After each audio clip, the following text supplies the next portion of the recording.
দেশে বন্ধ থাকা চিনিকলগুলো একের পর এক চালু করা হবে বলে জানিয়েছেন অন্তর্বর্তী সরকারের শিল্প উপদেষ্টা আদিলুর রহমান। ছাত্র জনতার দাবির পরিপ্রেক্ষিতে আজ শনিবার ১৬ই নভেম্বর সকালে দিনাজপুরের শ্বেতাবহুল চিনিকল পরিদর্শন করে এসব কথা বলেন শিল্প উপদেষ্টা আদিলুর রহমান খান। বলেন, কৃষকদের প্রণোদনার জন্য ১২০ কোটি টাকা বরাদ্দ করা হয়েছিল, এতে আরও ১০০ কোটি টাকা বরাদ্দ করা হয়েছে।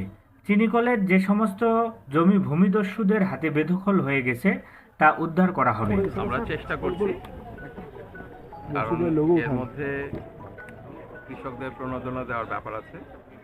আমরা এর আগে ১২০ কোটি টাকা বরাদ্দ করেছিলাম, এখন আরও ১০০ কোটি টাকা বরাদ্দ হচ্ছে।